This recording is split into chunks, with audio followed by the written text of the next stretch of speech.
Hello, my name is Aubrey. I'm so glad you're here. Today, I want to talk about all of the exciting book releases coming out this summer.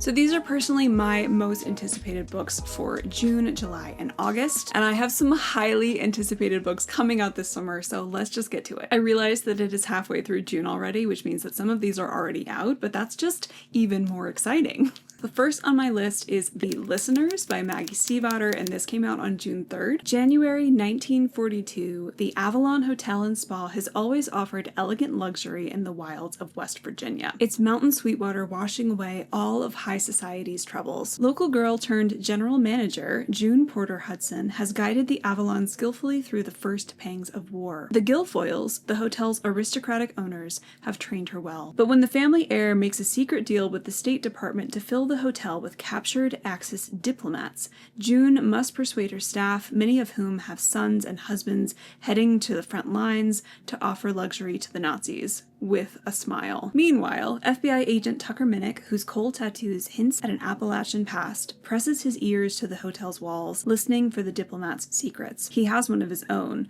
which is how he knows that June's balancing act can have dangerous consequences. The Sweetwater beneath the hotel can threaten as well as heal. June has never met a guest she couldn't delight, but the diplomats are different. Without firing a single shot, they have brought the war directly to her. As clashing loyalties crack the Avalon's polished veneer, June must calculate the true cost of luxury. The Raven Cycle is my favorite YA series of all time, so I'm really anticipating this book. I believe this is Maggie Stiefvater's first foray into adult novels. Please correct me if I'm wrong. But yeah, I am very much looking forward to this one and I can't wait to read it. Next on my list is my most anticipated book of the entire year. It is Bury Our Bones in the Midnight Soil by V.E. Schwab, and this came out on June 10th. 1532, Santo Domingo de la Calzada. A young girl grows up wild and wily. Her beauty is only outmatched by her dreams of escape, but Maria knows she can only ever be a prize or a pawn in the games played by men. When an alluring stranger makes an alternate path, Maria makes a desperate choice. She vows to have no regrets. This is a story about love. 1827 London. A young woman lives an idyllic but cloistered life on her family's estate, until a moment of forbidden intimacy sees her shipped off to London. Charlotte's tender heart and seemingly impossible wishes are swept away by an invitation from a beautiful widow, but the price of freedom is higher than she could have imagined. This is a story about rage. 2019. Boston. College was supposed to be her chance to be someone new. That's why Alice moved halfway across the world, leaving her old life behind. But after an out-of-character one-night stand leaves her questioning her past, her present, and her future, Alice throws herself into the hunt for answers and revenge. This is a story about life,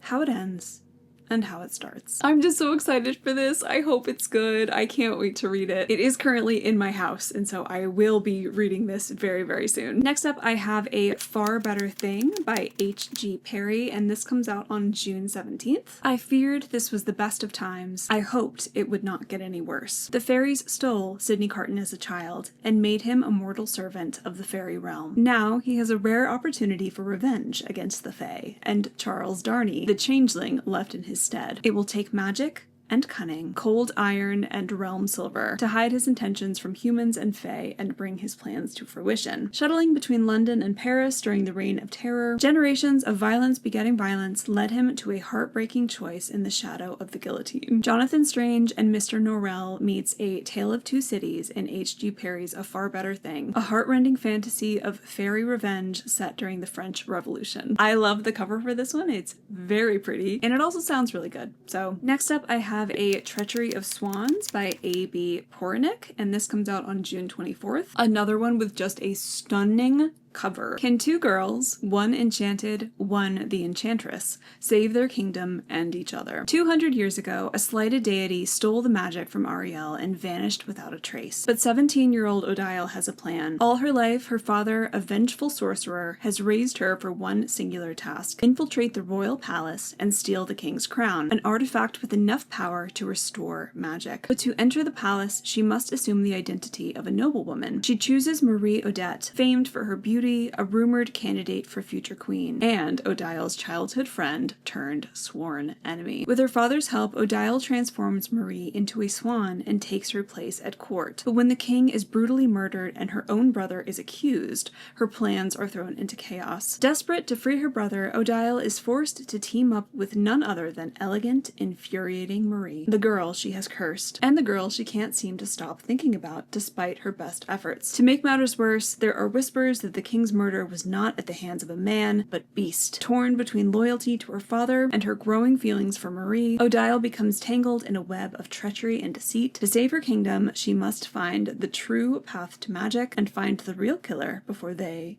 or it, strikes again. So this is an atmospheric fantasy based on Swan Lake. I'm really excited for this because The Swan Princess was one of my favorite movies growing up. I will be keeping my eye out for this one. Next up, I have The Undercutting of Rosie and Adam by Megan Bannon, and this comes out on July 8th. And this is the third and I think final book in the Heart and Mercy standalone trilogy. So each book in the trilogy is a standalone, following different characters, but they're all set in the same world. I really enjoyed the first one, and so I'm greatly looking forward to this one as well. Immortal demigod Rosie Fox has been patrolling Tanria for decades, but lately the job has been losing its luster. After 157 years of being alive, everything is beginning to lose its luster. When Rosie dies, again, by electrocution, again. After poking around inside a portal choked with shadowy thorns only she can see, she feels stuck in the rut that is her unending life. Thanks to Rosie's meddling, the portal's inventor, Dr. Adam Lee, must come in person to repair the damage. When all the portals begin to break down, he declares an emergency evacuation of Tanria. In the mad rush to get out, Rosie and Adam end up trapped inside the mist together. And uptight Adam Lee in his bespoke menswear seems to know a lot more about what's happening than he lets on. Rosie is determined to crack the shell of his cool exterior, but the more she learns about Adam, the more she realizes that they both have personal histories as tangled and thorny as the plant that has them trapped inside the mist. Maybe two people who have found themselves stuck in this life can find a way to unstick each other, just when their time on this earth seems to be running out. Next, I have A Witch's Guide to Magical Innkeeping by Sangu Mandana, and this comes out on July 15th. Sarah Swan used to be one of the most powerful witches in Britain. Then, she resurrected her great-aunt Jasmine from the very recently dead, lost most of her magic, befriended a semi-villainous talking fox, and was exiled from her guild. Now, she slightly reluctantly, and just a bit grumpily, helps Jasmine run an enchanted inn in Landshire, where she deals with her guests' quirky shenanigans, tries to keep said talking fox in check, and longs for the future that seems lost to her. But when she finds out about an old spell that could hold the key to restoring her power, enter Luke Larson, handsome and icy magical historian who arrives on a dark winter evening and just might know how to unlock the spell's secrets. Luke has absolutely no interest in getting involved in the madcap goings-on of the inn and is definitely not about to let a certain bewitching innkeeper past his walls, so no one is more surprised than he is when he agrees to help Sarah with her spells. Worse, he might actually be thawing. Running an inn, reclaiming lost magic, and staying one step ahead of the watchful guild is a lot for anyone, but Sarah Swan is about to discover that she doesn't have to do it alone, and that the weird, wonderful family she's made might be the best magic of all. This one just sounds so cozy and so good. I can't wait. Also coming out on July 15th, I have Girl in the Creek by Wendy N. Wagner. Buried secrets only spread. Aaron's brother Byron has been missing for 5 years. It was as if he simply walked into the forest of the Pacific Northwest and vanished. Determined to uncover the truth, Aaron heads to the foothills of Mount Hood, where Byron was last seen alive. He isn't the first hiker to go missing in this area, and their cases go unsolved. When she discovers the corpse of a local woman in a creek, Erin unknowingly puts herself in the crosshairs of very powerful forces from this world and beyond, hell-bent on keeping their secrets buried. Again, the cover really drew me in on this one. It just looks so creepy with the mushrooms and this woman floating in the water. I don't know. It sounds super eerie and creepy and could be a lot of fun. Next up, Also, coming out on July 15th is The Bewitching by Silvia Moreno Garcia. Back then, when I was a young woman, there were still witches. That was how Nana Alba always began the stories she told her great-granddaughter Minerva. Stories that have stayed with Minerva all of her life. Perhaps that's why Minerva has become a graduate student focused on the history of horror literature and is researching the life of Beatrice Tremblay, an obscure author of macabre tales. In the course of assembling her thesis, Minerva uncovers information that reveals that Tremblay's most famous novel, The Vanishing, was inspired by a true story. Decades earlier, during the Great Depression, Tremblay attends the same university where Minerva is now studying and became obsessed with her beautiful and otherworldly roommate, who then disappeared under mysterious circumstances. As Minerva descends even deeper into Tremblay's manuscript, she begins to sense that the maligned force that stalked Tremblay and the missing girl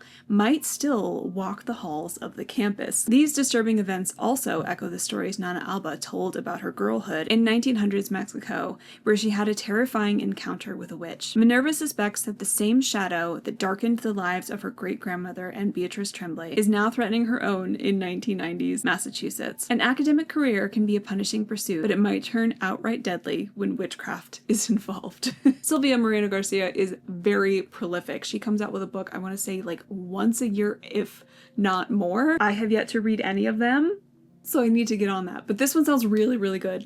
It sounds really good, and I'm looking forward to it. Next up, also on July 15th, is The Enchanted Greenhouse by Sarah Beth Durst. Turlu Purna broke the law because she was lonely. She cast a spell and created a magically sentient spider plant. As punishment, she was turned into a wooden statue and tucked away into an alcove in the north reading room of the Great Library of Elysium. This should have been the end of her story, yet one day Turlu wakes in the cold of winter on a nearly deserted island full of hundreds of magical greenhouses. She's starving and freezing, and the only other human on the island is a grumpy gardener. To her surprise, he offers Turlu a place to sleep, clean clothes, and freshly baked honey cakes, at least until she's ready to sail home. But Turlu doesn't want to return home, and as she grows closer with the unwittingly charming gardener, Yarrow, she learns that the magic that sustains the greenhouses is failing, causing the death of everything within them. Turlu knows she must help, even if that means breaking the law again. This time, though, she isn't alone. Assisted by Yarrow and a sentient rose, Turlu must unravel the secrets of a long-dead sorcerer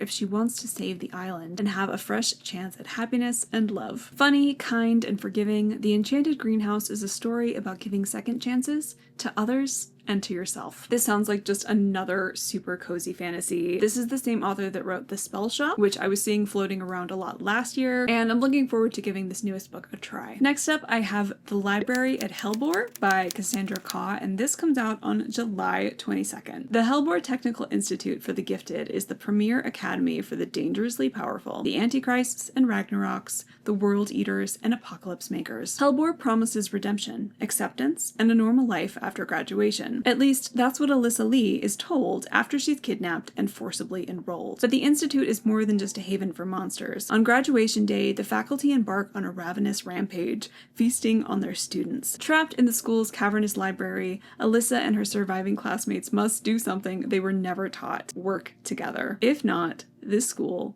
will eat them alive.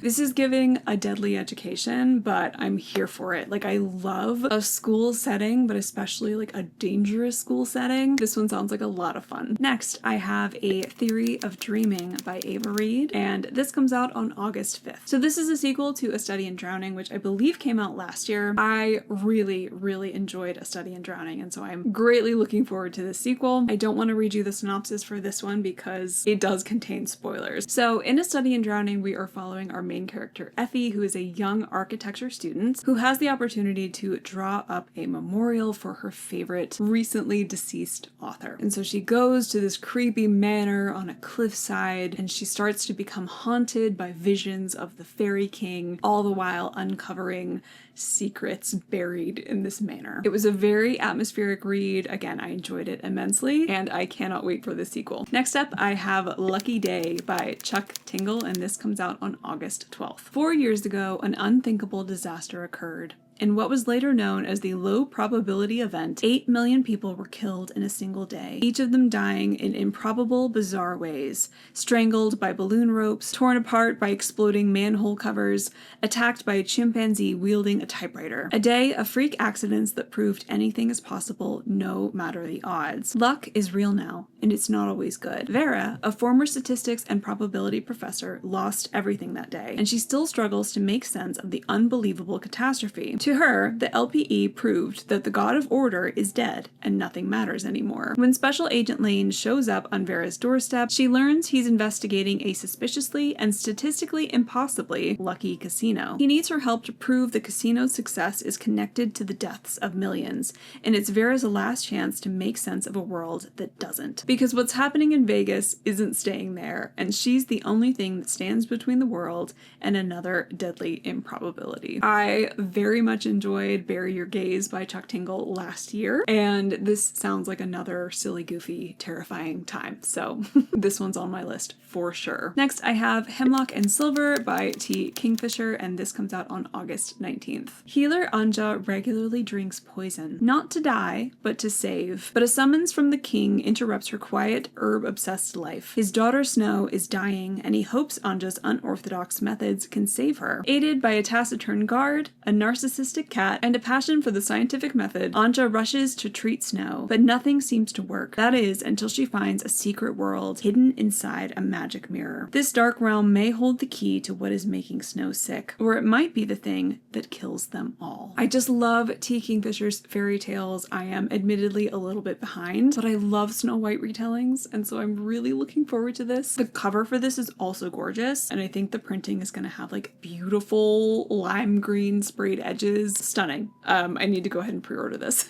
Next up, I have The Possession of Alba Diaz by Isabel Cañas, and this also comes out on August 19th. In 1765, plague sweeps through Zacatecas. Alba flees with her wealthy merchant parents and fiancé, Carlos, to his family's isolated mine for refuge. But safety proves fleeting as other dangers soon bare their teeth. Alba begins suffering from strange hallucinations, sleepwalking, and violent convulsions. She senses something cold lurking beneath her skin, something angry, something wrong. Elias, haunted by a troubled past, came to the New World to make his fortune and escape his family's legacy of greed. Alba, as his cousin's betrothed, is none of his business, which is of course why he can't help but notice the growing tension between them every time she enters the room, and why he notices her deteriorate when the demon's thirst for blood gets stronger. In the fight for her life, Alba and Elias become entangled with the occult, the church, long-kept secrets, and each other, not knowing that one of these things will spell their doom. Next, I have The Executioners 3 by Susan Dennard, and this comes out on August 26th. Freddie Geller didn't mean to get half of the rival school arrested. She'd simply heard shrieks coming from the woods, so she'd called the cops like any good human would do. How was she supposed to know that it was just kids partying? Except the next day, a body is found. And while the local sheriff might call it suicide, Freddie's instincts tell her otherwise. So, like the aspiring sleuth and true X-Files aficionado she is, Freddie sets out to prove there's a murderer at large. But her investigation is quickly disrupted by the rivalry between her school and the school of the partying teens she got arrested. For over 20 years, the two student bodies have had an ongoing prank war, and Freddie's failed attempt at Good Samaritanism has upped the ante. Worse, the clever and gorgeous leader of the rival prank squad has set his sights on Freddie. As more pranks unfurl, more bodies also start piling up in the forest. But it's the supernatural warning signs around town, each plucked straight from an old, forgotten poem called The Executioners 3, that worry Freddie the most. She knows the poem, and its blood curse can't be real, but she's quickly running out of time to prove it, because the murderer, or executioners, know she's onto them now, and their next target just might be Freddie. This one sounds like so much fun. High school settings, murder, creepy woods. I'm really looking forward to this one as well. Next up, I have Catabasis by R.F. Kuang, and this comes out on August 26th. Alice Law has only ever had one goal: to become one of the brightest minds in the field of magic. She has sacrificed everything to make that a reality. Her pride, her health, her love life, and most definitely her sanity. All to work with Professor Jacob Grimes at Cambridge, the greatest magician in the world. That is, until he dies in a magical accident that could possibly be her fault. Grimes is now in hell, and she's going in after him because his recommendation could hold her very future in his now incorporeal hands, and even death is not going to stop the pursuit of her dreams. Nor will the fact that her rival, Peter Murdoch, has come to the very same conclusion. With nothing but the tales of Orpheus and Dante to guide them, enough chalk to draw the pentagrams necessary for their spells, and the burning desire to make all the academic trauma mean anything, they set off across hell to save a man they didn't even like. But hell is not like the storybooks say. Magic isn't always the answer, and there's something in Alice and Peter's past that could forge them into perfect allies, or lead them to their doom. I am admittedly not the biggest fan of R.F. Kuang, but there's just so much hype around this book, I couldn't help but put it on the list. I have some cautious optimism around this book, but we'll see. So yeah, that is my list for summer releases. Did I miss anything? Are any of these books now on your list? Please let me know in the comments. Please like this video if you liked it, and subscribe if you want to see more from me. I hope to see you next time. Bye!